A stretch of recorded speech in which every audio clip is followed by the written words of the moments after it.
je vous retrouve aujourd'hui avec une nouvelle vidéo pour Show and Flower. Aujourd'hui, je viens illustrer le défi numéro 5 proposé par Flo qui traite de la thématique des fées.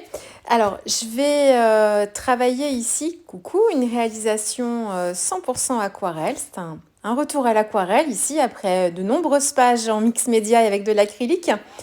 J'ai fait ma petite sélection autour de la thématique des fées. Donc, il y a des planches d'un petit peu toutes les collections. Ça, c'est forêt enchantée. Là aussi, je crois que c'est forêt enchantée. Ici, on a du storybook. Ici, on a encore du forêt enchantée. Là, c'est la collection estivale Souvenirs d'été. Ici, c'est la collection de cet hiver, pardon, Rêve nordique. Idem pour cette planche. Donc, j'ai fait ma petite sélection. Vous allez voir que je vais utiliser très peu de tampons là, mais c'est juste pour mettre un peu dans l'ambiance. Et puis, je vous montre aujourd'hui le livre de Jenny Illustration qui s'appelle Peindre les secrets de la forêt à l'aquarelle. C'est son tout dernier livre. C'est un petit bijou ce livre. Si vous aimez en fait justement toute la thématique de la nature et de la forêt, si vous aimez les effets de texture, de granulation, elle traite en fait de ce sujet avec des pas à pas, enfin les combos couleurs, ce genre de choses. Il est vraiment super intéressant ce livre. Et du coup, pour ma réalisation, j'ai fait un mix de plusieurs inspirations de Jenny Illustration justement. Donc on va reprendre un petit peu ce que je vous avais proposé sur mes petites bulles végétales. Je vous avais proposé un tuto vidéo avec une fée aussi. Et c'était l'arbre avec la porte. Donc je vous avais fait tout un tuto autour de ça qui était inspiré d'une des vidéos de Jenny. Et bien aujourd'hui, on va repartir un petit peu dans cet esprit. Mais j'ai fait un mix en fait entre à la fois certaines choses que j'ai vues dans le livre de Jenny, justement dans son dernier livre, notamment pour le choix des couleurs. Et puis pour la partie un petit peu plus technique, ce qui m'intéressait dans l'une des vidéos de Jenny, elle a lancé une série de 4 vidéos, je crois, pour la sortie de son livre, qui était en partenariat avec Dalb. C'était une sorte de concours. Et en fait, elle avait, dans sa thématique toujours autour de la forêt, elle nous avait fait un tuto sur les troncs d'arbres et surtout sur les lianes, en fait, et les torsades sur les arbres. Et en fait, c'est vraiment cette vidéo-là qui m'a inspiré cette page. C'était travailler en fait l'effet d'écorce et l'effet de liane qui s'enroulent comme ça autour des troncs. Donc je suis partie beaucoup de sa vidéo, ça c'est sûr. Et puis ensuite j'ai fait un mix avec ce que je fais moi d'habitude et ce que j'utilise d'habitude. Donc c'est pas tout à fait la même méthode, mais on s'en rapproche très fortement quand même, hein. Et après en fonction de ce que ça donnait, moi j'ai ajusté pour que ça rende vraiment l'effet qui m'intéressait.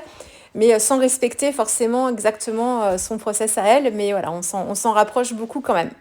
Alors, j'ai commencé par créer en fait ma forme à l'intérieur de ma page. Ici, c'est un papier format carré 18 par 18. Fabriano Extra White en grain fin. J'ai dessiné en fait avec mon crayon de bois une forme pas ni arrondie ni ovale, vraiment une forme un petit peu de bulle comme ça. Et j'ai tamponné le motif de tronc d'arbre qui est sur une des planches de la collection Souvenirs d'été. Et en fait, je voulais l'arrondir un petit peu, ce tampon clear. Et en fait, le motif du tampon, il n'est pas forcément fait pour ça du tout. Et ce que j'ai fait, c'est qu'en fait, j'ai découpé une partie du clear qui n'avait pas de motif de tampon. Je l'ai découpé pour épouser au plus près en fait des formes des branches, parce qu'en fait, il y a un tronc principal et une branche qui vient comme ça sur le côté gauche. Et c'est vraiment en bas entre cette branche-là et le tronc que je suis venue en fait enlever le surplus de clear qui fragilise votre tampon. Du coup, attention, hein, si vous faites ça, dans la manipulation, vous en ferez après, hein, parce que il est coupé, et il est beaucoup plus fragile. Mais moi, ça m'a permis d'arrondir en fait la branche de gauche, de l'arrondir un tout petit peu et que mon motif en fait de tampon vienne épouser un petit peu la forme de ma bulle là que j'avais créée sur le papier. Une fois que j'ai fait ça, j'ai complété le tamponnage en haut avec le même tampon mais en prenant d'autres parties pour continuer un petit peu l'effet. Et puis j'ai tamponné une petite fée. Alors là, c'est la collection Rêve nordique. Je l'ai déjà utilisée cette fée pour une autre page avec des bulles végétales que je vous avais expliqué mais sans vous faire vraiment un tuto. J'en avais fait plusieurs sur la même page et donc c'est une petite fée que j'avais déjà utilisée. Donc voilà un peu pour l'ossature de la page. Et puis ensuite, Je travaille ici dans la granulation. Donc, je trouve effectivement, ça c'est la marque de fabrique de Jenny Illustration, c'est qu'elle est beaucoup dans les couleurs granuleuses. C'est d'ailleurs grâce à elle, il y a plusieurs années, que j'ai découvert les Primatech, notamment de Daniel Smith, qui, pour beaucoup de couleurs, ont cette granulation très très forte. Et en fait, dans son livre, elle donne un peu les couleurs qu'elle avait utilisées, et notamment des couleurs qui granulent beaucoup. Et donc ici, c'est ce que j'utilise en fait. Il y a les couleurs de chez Schmick, le bleu toundra par exemple, que j'avais déjà depuis quelques temps, que j'ai utilisé en fait pour travailler vraiment mon fond de page. Donc pour que la granulation soit à son maximum, il vous faut déjà travailler avec beaucoup d'eau pour que les pigments en fait puissent migrer et puissent avoir le temps vraiment de se séparer. Il faut le plus possible laisser à l'aquarelle le temps de granuler. Donc on évite d'utiliser le heat gun, moi qui l'utilise beaucoup. On évite de l'utiliser, on essaye d'attendre vraiment à la toute fin que tous les pigments aient bien eu le temps en fait de se répartir et de granuler. Et puis ensuite, pour renforcer un petit peu l'effet de granulation, vous pouvez utiliser un papier avec un fort grain. Moi, ici, c'est un grain fin. Donc, on n'a pas non plus... c'est un grain intermédiaire. Le mieux pour les granulations, c'est le grain torchon. Et il y a même un autre papier qui est... Alors, je crois que c'est Fontaine, je crois, qui propose ça, entre autres, avec vraiment de très grosses aspérités dans le papier et du coup qui crée des granulations comme encore plus importantes puisqu'en fait on a des creux dans le papier, donc les pigments viennent se poser dans les creux du papier et ça renforce encore un petit peu ça. Donc si vous voulez vraiment cet effet de granulation à son maximum, eh ben, il faut respecter tout ça. Et si à l'inverse, vous voulez limiter l'effet de granulation, il faut faire tout l'opposé. Alors, si vous voulez vraiment limiter au maximum l'effet de granulation, il faut travailler sur un papier lisse. Donc en aquarelle, c'est le papier satin. Il faut éviter de travailler avec trop d'eau, donc utiliser des pigments, mais pas trop mouiller en fait le papier. Et puis éviter de le laisser sécher naturellement et essayer de bloquer la granulation très très vite en le séchant avec le heat gun. Donc voilà, donc ça c'est vraiment, mathématique, c'est logique, je veux dire, mathématique aussi sûrement. C'est logique, hein, c'est-à-dire qu'il faut faire l'inverse de ce qu'il faut faire quand on veut de la granulation à son maximum. Et après, quand on veut un effet de granulation un petit peu plus contrôlé, eh ben, on ajuste en fait sur ces trois paramètres-là. On peut utiliser du grain fin parce qu'on aime bien la texture du papier. Par contre, on essaye de travailler avec peut-être un petit peu moins d'eau. Ou moi, ce que je fais beaucoup, c'est que j'utilise le heat gun assez vite pour stopper la granulation et éviter en fait que ça marque trop. Mais là, c'est ce que je recherche à la granulation. Donc j'ai commencé par faire un fond plutôt dilué avec le bleu toundra et au fur et à mesure j'ajoute des pointes de jaune, enfin du vert et du jaune pour avoir un mélange qui se verdit progressivement. Et donc en termes de composition, le bleu va se retrouver plutôt à gauche pour symboliser un petit peu le ciel. Et puis au niveau de la droite où j'ai mon tronc d'arbre, et ben là je serai plus dans des couleurs de vert pour symboliser un petit peu les feuillages. Donc, je travaille comme ça. Je mouille d'abord beaucoup mon papier. Donc là, j'utilise beaucoup d'eau. Je fais une première couche en fait avec un pinceau propre et de l'eau claire. Et je fais en fait une première couche comme ça, très humide, quitte à revenir plusieurs fois humidifier mon papier pour qu'il soit bien en fait humide au cœur. Et ensuite, je travaille avec le bleu toundra, donc ça c'est Schmick, très dilué. J'ai ajouté, donc c'est les couleurs de Jenny Illustration. Là, j'ai pas du tout travaillé mes mélanges. Je suis partie avec les couleurs qu'elle utilisait. Donc, il y a du vert cobalt foncé de Schmick et le jaunadien de Daniel Smith aussi, qu'elle utilise beaucoup. Donc voilà, on est un peu dans ces couleurs-là et je m'amuse vraiment avec le degré d'humidité. J'hésite pas à faire des marques de pinceau aussi, du bleu dans le vert et du vert dans le bleu pour faire des rappels de couleurs. Et puis, je continue comme ça tant que le papier est suffisamment humide. J'accentue sur le contour, c'est ce que Jenny aussi vous explique. J'accentue le contour avec une couleur plus foncée. Donc là, c'est le bleu toundra, mais que j'ai utilisé en fait très peu dilué sur l'extérieur gauche. Et puis sur la partie proche du tronc, je travaille, c'est ce que je suis en train de faire ici, avec un vert beaucoup plus profond, donc un vert un peu plus foncé. Et je viens travailler les effets d'ombre en fait au niveau de cette partie. Le papier ici c'est un 100% coton, donc c'est le Fabriano Extra White qui est un très très bon papier à aquarelle. On est dans le haut de gamme des papiers. Le papier d'Albe fonctionne très bien, elle l'utilise d'ailleurs Jenny dans sa version en grain fin. Donc bon, ce papier tolère les erreurs, c'est-à-dire que on fait, il est plus difficile. Les effets de marque et d'auréole, en fait, on peut plus facilement les contrôler avec ce genre de papier. Mais au bout d'un moment, on peut en faire quand même, hein. Donc il faut faire attention, mais voilà, c'est plus facile en fait quand on travaille avec ce genre de papier. Donc c'est ce que j'ai fait. Donc j'ai pas remouillé mon papier, j'ai travaillé tant que le papier était humide avec ces couleurs-là et je revenais intensifier au fur et à mesure. Ensuite, on peut s'arrêter à cette étape-là, c'est-à-dire que si on veut quelque chose de léger, d'un peu lumineux, eh bien, on peut rester en fait sur une seule couche en travaillant vraiment le plus possible dans le mouillé jusqu'à la fin en fait du travail. C'est-à-dire qu'au fur et à mesure que le papier sèche, on peut encore travailler, les fusions vont de moins en moins se faire. Donc on peut aller jusqu'au bout vraiment de l'humidité du papier et on peut s'arrêter là et du coup on a quelque chose d'un petit peu plus doux, un peu plus lumineux entre guillemets, ça dépend comment vous travaillez vos couleurs, mais on est sur quelque chose de plus doux.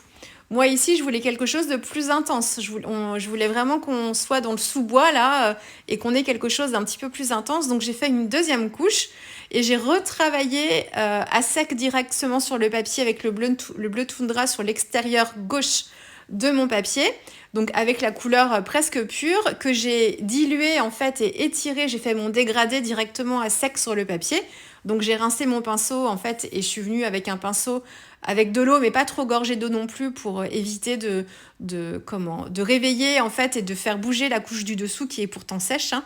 Mais attention, quand on fait une couche, en fait au fur et à mesure que vous faites des couches, il faut faire de plus en plus attention à la quantité d'eau que vous allez mettre dessus. Si vous travaillez sur le papier directement sans couche précédente, vous avez le temps. Mais après, au fur et à mesure, quand vous faites des couches sur couche sur couche, si vous travaillez avec de l'eau et trop d'eau, vous allez prendre le risque de réveiller les pigments qui sont en dessous et de créer des auréoles à ce moment-là. Donc attention à la quantité d'eau, il faut essayer de la contrôler un petit peu plus. Et donc voilà, j'ai intensifié le bord, l'extérieur gauche et j'ai intensifié aussi encore un petit peu plus les parties vertes proches de l'arbre. J'ai laissé travailler les pigments le plus possible et pendant que les pigments travaillaient, j'ai pas séché au heat gun tout de suite. Je me suis attaquée en fait aux petites bulles en fait tout autour de ma page pour habiller un petit peu toutes les parties blanches. Et donc là, on réfléchit pas trop. On fait comme on peut réfléchir aussi, mais là, moi, ce que je fais, c'est que ma seule réflexion, c'est de travailler d'abord les coins, qui sont les zones en fait où j'aurai des bulles un petit peu plus grosses. Donc, je travaille les coins d'abord, donc soit avec de l'eau claire et je viens ajouter mes pigments après, ou avec un pinceau déjà chargé en pigments en fait, mais bien chargé en fait en eau quand même pour créer la tache et éviter que le pigment ne se fixe trop vite dans le papier. Si vous travaillez avec une aquarelle qui n'est pas beaucoup diluée et que vous l'appliquez directement sur votre papier, votre aquarelle, en fait, elle va avoir tendance à teinter très vite les fibres de votre papier. Donc, il sera plus difficile après de créer des flous si vous travaillez directement comme ça. Alors, ça se fait, mais là encore, il faudra bien contrôler votre eau, la quantité d'eau pour créer votre dégradé. Donc, le plus facile, si on veut faire des fusions, des choses comme ça, c'est de travailler avec un pinceau qui est déjà pas mal gorgé d'eau, même si c'est un jus que vous avez fait teinter, et vous allez pouvoir travailler plus facilement. Donc, je travaille les coins, donc j'ai toujours les mêmes couleurs à ma disposition, et puis je teste des mélanges, plus de l'une, plus de l'autre. Je reviens avec mon bleu toundra pur, je mets la pointe du pinceau pour créer des fusions. Enfin voilà, là je m'amuse un petit peu. Et puis quand j'ai terminé les 4 coins, eh bien, je viens compléter avec d'autres petites taches plus fines, pas bien définies forcément. Quelquefois c'est juste une petite goutte. Et je viens faire le contour comme ça de ma petite bulle de forêt. Donc le temps que je fasse ça, l'aquarelle, mon fond a déjà eu le temps de bien travailler et la granulation me convient, donc je peux activer le séchage. Si vous voulez pas utiliser le sèche-cheveux aussi, mais le heat gun pour nous scrapeuses, il n'y a pas de souci, vous pouvez laisser sécher à l'air libre. Par contre, avant de vous attaquer au tronc, ce qui est mon cas ici, il faut que votre fond soit bien sec. S'il est pas sec, vous allez prendre le risque en fait de faire fuser votre marron dans le verre ici. Donc attention, il n'y a pas besoin d'utiliser le heat gun forcément, hein. C'est juste qu'il faut bien attendre que votre papier soit sec avant de continuer. Pour le tronc d'arbre, eh bien là c'est les couleurs préconisées, on fait comme on fait encore une fois, mais qu'utilise Jenny. Donc là on est chez Daniel Smith, on est avec l'oxyde de fer brun, qui est une couleur qui granule beaucoup. Et j'ai travaillé aussi avec le noir de Mars de Schmick pour refroidir un petit peu en fait l'oxyde de fer brun. Et je travaille au début avec quelque chose de plutôt dilué. Et puis, mais quand même un jus, hein, quelque chose de teinté, mais assez dilué. Et ensuite, je reviens avec un pinceau un peu plus chargé en pigments. Et je fais des petits coups de pinceau comme ça à certains endroits pour créer des effets d'ombre. Et puis, donc je fais l'intégralité de mon tronc et de ma branche comme ça. Et puis ensuite, au fur et à mesure que le papier va sécher, je vais m'attaquer aux effets de liane, justement, sur le tronc d'arbre. Donc je commence en fait au moment où le papier est pas complètement sec non plus, mais arrive à un degré d'humidité en fait qui va me permettre d'avoir une couleur foncée qui va fuser un petit peu, mais pas trop. Et ensuite, c'est ce que fait Jenny aussi, elle a toujours 2 pinceaux dans les mains. Elle en a un pour appliquer la couleur et elle en a un, en fait, vous regarderez ses vidéos, hein, je vais vous les mettre en description, hein, de toute façon, les vidéos auxquelles je fais référence là. Et en fait, elle en a un avec ses pigments, chargé de pigments, et elle en a un autre en fait propre, chargé d'eau, avec un pinceau avec de l'eau un tout petit peu, pour pouvoir en fait flouter un petit peu ces effets de couleur. Donc moi, je le fais pas forcément à ce moment précis. J'applique déjà en fait la couleur plus foncée pour faire un peu mes effets de liane comme ça. Je regarde un petit peu ce que ça donne et si ça fuse pas suffisamment, je viens aider effectivement avec un deuxième pinceau pour casser un peu les lignes et faire vraiment des dégradés. Mais en fait, je me prends pas trop la tête à cette étape-là. Si ça fait pas forcément ce que je veux, parce que quelquefois mon pinceau a trop d'eau et en fait ça vient pousser les pigments qui sont en dessous, qui sont pas totalement secs non plus, donc ça me crée des zones plus lumineuses aussi à certains endroits qui ne sont pas volontaires à cette étape-là, mais je vais m'en servir après finalement pour créer mes effets de bombée. Donc c'est pas forcément mal, mais c'est pas forcément ce que je voulais au début. Donc je continue comme ça le travail, et puis une fois que je suis contente déjà de cette première étape, je sèche au heat gun et je viens travailler en fait plus de détails. Donc je reviens avec l'oxyde de fer brun et le mélange oxyde de fer brun et noir de Mars, et je viens avec mon pinceau fin retravailler un petit peu plus l'intensité au niveau de mes lianes là. Et ça c'est un travail de précision, oui, mais c'est vraiment de l'entraînement en fait. Alors ici, pour vous dire, c'est pas la première fois que je fais des bulles végétales, hein, vous l'avez vu déjà dans mes vidéos plus en début d'année là. Par contre, les effets de liane, c'est la première fois. Mais encore une fois, je suis pas débutante en aquarelle, donc j'ai déjà, une fois que j'ai vu un peu comment Jenny procédait, eh bien, j'ai vu un peu ce qu'il fallait faire, les mouvements qu'il fallait donner aussi au motif pour avoir cet effet-là. Et du coup, après, je complète avec mes propres connaissances et ma propre pratique. Donc, et c'est pas parce que l'effet que je vais avoir ne sera pas celui que je voulais au début que je vais pas forcément, je vais m'adapter, je vais essayer de me servir de ce qui s'est passé comme réaction pour pouvoir ajuster et retravailler mes motifs. Donc ça, en fait, c'est quelque chose qu'on acquiert avec l'expérience. C'est plus vous allez faire et plus vous allez avoir de facilité à vous rattraper ou à ajuster en fait vos aquarelles au fur et à mesure. Donc là encore, moi c'était mon premier essai. Alors il n'est pas parfait, hein, il y a des choses à revoir. Mais bon, quand même, moi ça me plaît plutôt bien. Mais c'est parce qu'en fait, encore une fois, là aussi, je suis pas débutante, donc il y a des choses en fait que... Et puis Jenny nous aide beaucoup, hein, c'est pas comme si j'avais essayé de faire ça toute seule dans mon coin. J'ai quand même une bonne base déjà d'aide avec les vidéos et le livre de Jenny, donc ça aide énormément. Et puis après, bah, c'est aussi ma pratique depuis des années, donc voilà. Hein, donc il faut pas vous mettre de pression encore là-dessus. Il faut vraiment vous entraîner, vous exercer et ne pas vous j'allais dire auto-flageller, mais ne pas vous empêcher, enfin vous démoraliser en fait, et vous démotiver surtout si vous n'y arrivez pas dès le premier coup. Surtout si vous débutez l'aquarelle. Après, on peut avoir des prédispositions, encore une fois, et apprendre très très vite et avoir le coup de main assez facilement. Mais dans la majorité des cas, il faudra en faire avant de réussir.